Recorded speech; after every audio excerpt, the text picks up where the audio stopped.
vedare tinokuchingamidzai zvekare kune chimwe chirongwa pano paZim Facebook Secrets and Confessions. Tadzoka zvekare nemamwe mamessages. Rekezai tibva tapinda mumamessages edu atadzoka takakubatirai. Message yedu yekutanga yakamira sekudai so: hanzi makadi zvenyu mukoma, ndinokumbirawo kuti munge muchindiposterawo nyaya yangu makavigawo chitupa changu. Ininiwo ndiri murume uye zvekare ndine makore 35 years ekuberekwa ende ndine vana vangu vaviri. Saka ndakatizwawo nemudzimai wangu patova nemwedzi yakati kubva zvaakanditiza. Saka iye ainge achishanda samaid, ininiwo ndichishanda sagarden boy. Saka akabva achizonditiza mushure mekunge aba $300. Saka nyaya yava kuitika ndeyekuti kubva zvaakanditiza ndakabva ndangozvudza kuti heartbreak yacho it was just too much, because mari iyoyo ndainge ndava kutoibhadhariswa pashoma pashoma. Saka ndakaibhadhara mwedzi wekutanga, mwedzi wechinumber 2.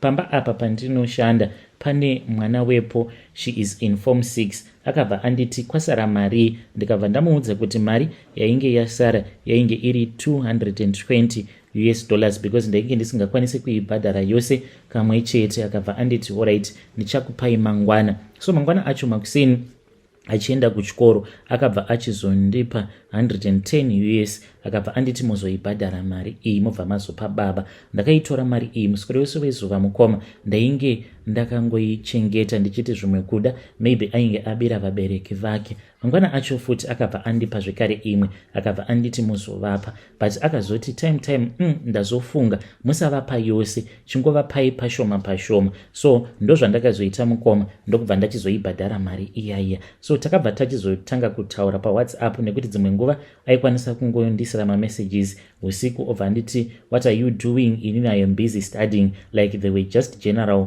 messages. Akazondifonera akabva anditi ndinokudai.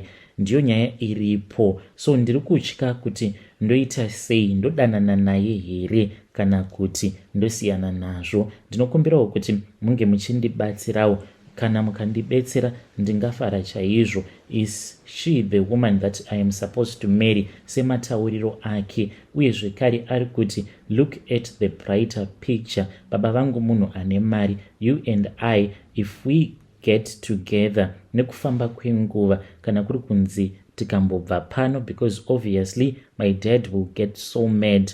Saka kana tikabva panapa tikatsvaka kumwe kwekuti tinombonogara, when I fall pregnant my dad is not going to ignore me. Obviously he would have to take care of me, thereby also taking care of you, and I will try to push daddy kuti vange vachizotitangira business. So here I am, ndiri kutsvakawo rubatsiro nema-advices kubva kumhuri yeZimbabwe.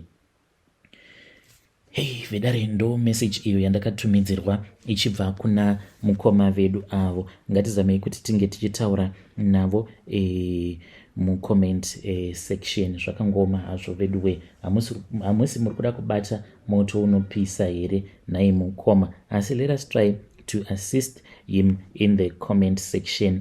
Regedzai tibva taenda panyedu inotevera. Nyedu inotevera yakamira sekudai so: hanzi makadi zvenyu mukoma, ndinokumbirawo kuti munge muchindiposterawo nyaya yangu makaviga chitupa changu. Ininiwo ndakatongoshandiswawo neimwe n'anga iyi yakandishandisa mukoma, yakandibira mari uye zvekare nekutongondiitira zvinhu zvakadhakwa. Saka ndakaita deal nenjuzu ndikapiwa mapowers ekuti ndige ndichizotanga church soon after Bible school.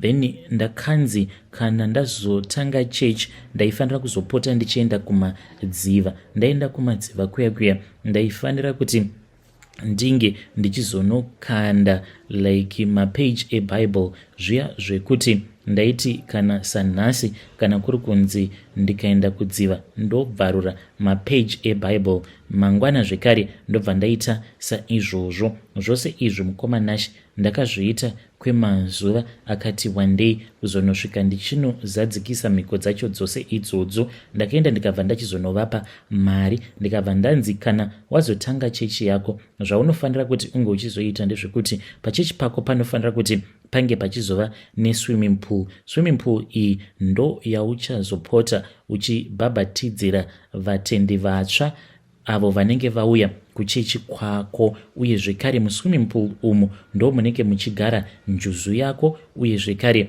ndimo maunenge uchizotora mvura iyo yaunenge uchizoshandisa seanointing water, uye zvekare ndo pauchange uchizoitira mhiko dzacho. So pane vamwe vamufundisi avo mazuva acho iwawo mukoma vaitova munhu ainge aine mukurumbira. Saka handichazivi kuti vamufundisi ava ndivo vakazondiganyira here kana kuti chii chakazoitika, because mukoma Nashi ndainge ndichiwirirana navo vamufundisi ava. Ndakaenda kwavari, munongoziva kuti munhu anoshandisa mushonga anongoonekwa, so ndaiti kana ndakavatarisa ndaitanga kunzwa ndichiremerwa, uye zvekare vanhu vazhinji vainge vachivatya. I then approached him rimwe zuva tichitobva zvedu kubhora, ndokubva ndavaudza kuti ndainge ndakaenda kune imwe n'anga ndiine mhiko zvekare dzandainge ndakaita. Saka to my surprise mukoma Nashi ndakatongoona ivo vava kutongoti aho aiwa hapatomborina kana problem, handiti uri kuzamawo kuda kutsvaka here. Vakabva vanditi saka what is your plan? Ndokubva ndavaudza kuti plani yangu yainge iri yekuti ndinge ndichikwanisa kuzotangawo chechi yangu. Vakabva vanditi alright, it's okay my boy, pane kumwe kwandinokwanisa kuenda newe. Apa sekuru vaya vainge vakambondibatsira vakandipa manjuzu vainge vakandiudza kuti vainge vasingadi kuti kana ndoita zvinhu zvangu ndinge ndichizofamba ndichibetserwa nevanhu vakasiyana-siyana, ndinge ndichizomirira kusvika kusaidi kwavo kana zvaita. Mukoma Nashi iniwo nekuti ndainge ndichivanyara nekuvarespekta vamufundisi vaya ndakabva ndachizoenda navo kune imwe n'anga yaitoratidza kuti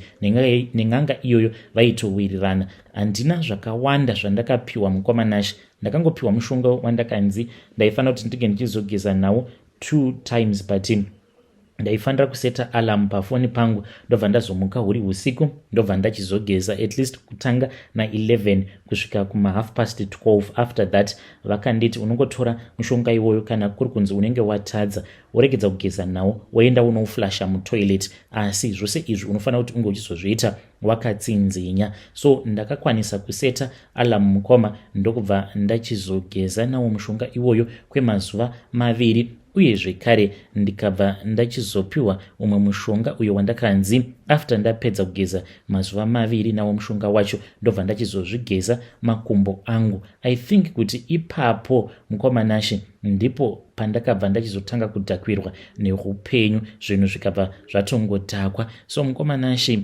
ndakazongoona ndava kutanga kurota njuzu dzinenge dzakatsamwa, but njuzu idzi dzaitotaura kuti idzo dzinenge dzabva kuocean dzichiuya kwandiri dzakatsamwa kwazvo kusvika zvinhu zvacho zvichizotongodhakwa. Mukoma Nashi zviya zvandainge ndakaronga zvekuti ndinoda kuzotangawo chechi yangu ndakabva ndazototadza, because kana mari ndainge ndisisina kuzonosvikawo ndichizosiyana nazvo. Asi ndine vamwe vamufundisi zvekare vandakazoenda navo kun'anga yacho iyoyo.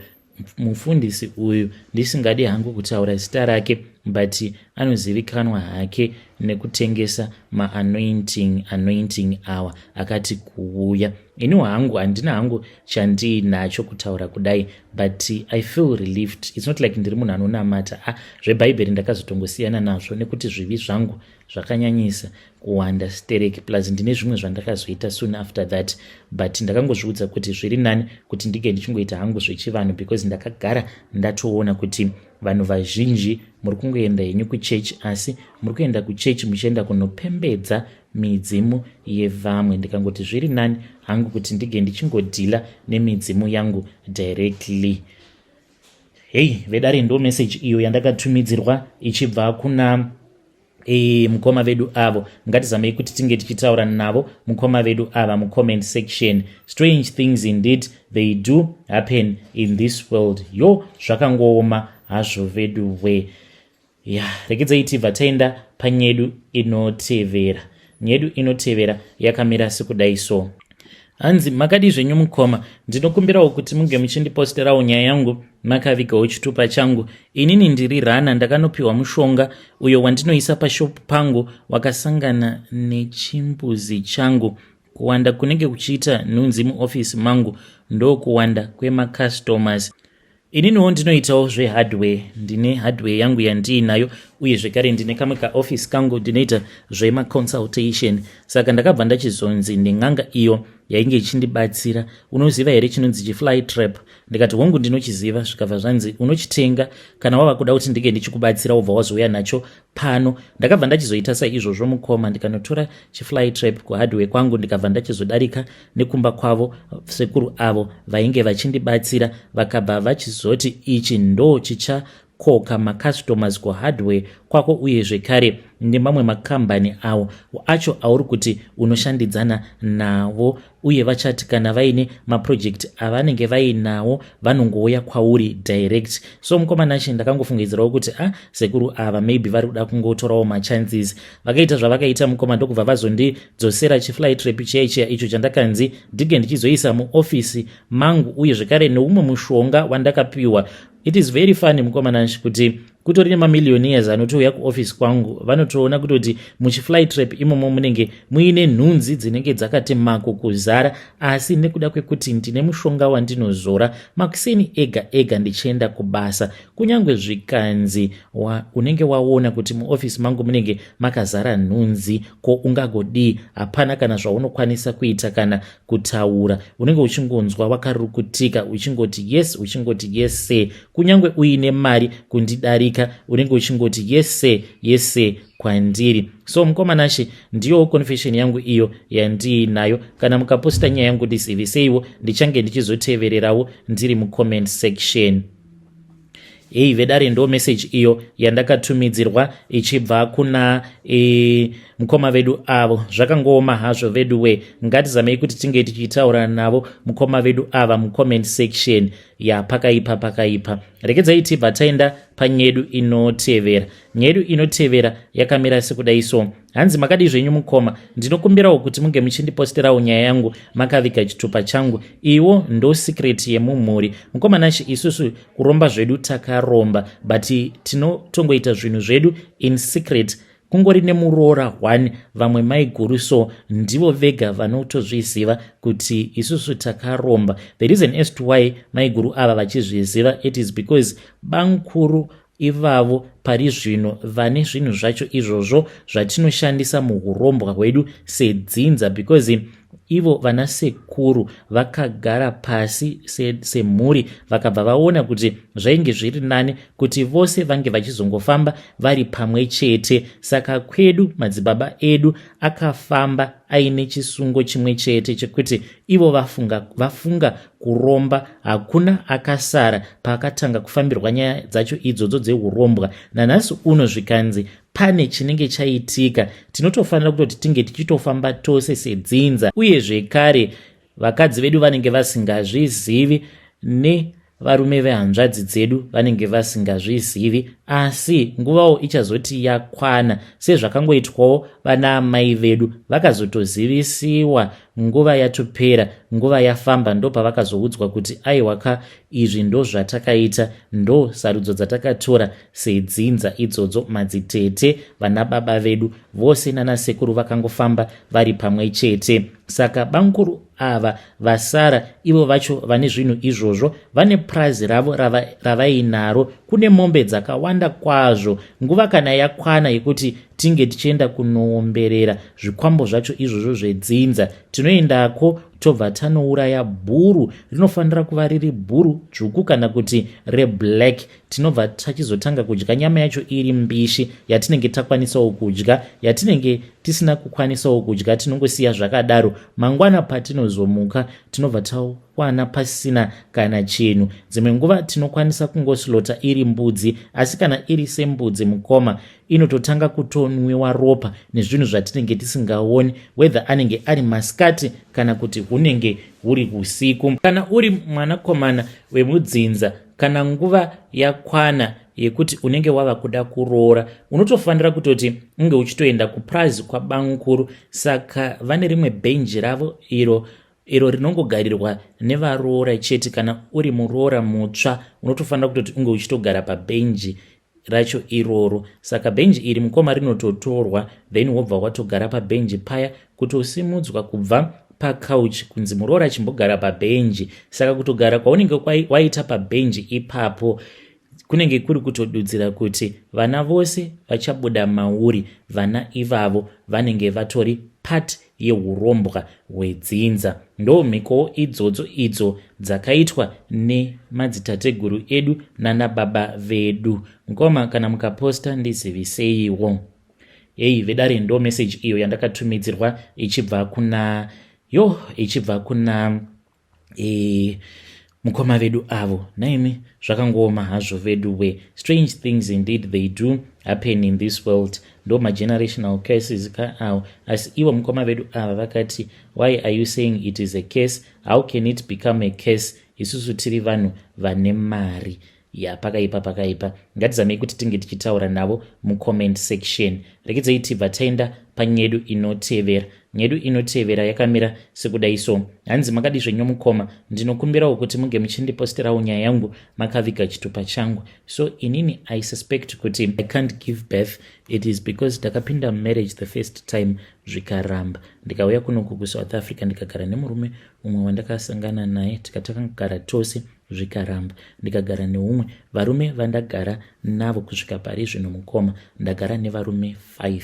Saka munoreva kuti pavarume vose ava vari 5 ndisingashandisi family planning, ini handina kana kumbogara ndakashandisa chinhu chinonzi family planning, zvekuti dai kwanga kuri kunzi ndakashandisa family planning maybe ndaizviudza kuti maybe ndiyo yakandikanganisa, but handina kumbogara ndakaishandisa. Saka handizivewo mukomana kuti murume uyo wandiri kugara naye ndomuzivisa here kuti inini I think kuti I don't give birth, because kumuda ndinomuda, everyday ndinonamata, everyday ndinoyeredza misodzi ndichiti nhai Mwari wangu madii mangu ndinzwirawo tsitsi, ndakwanisa kuita 1 mwana 1 zvake.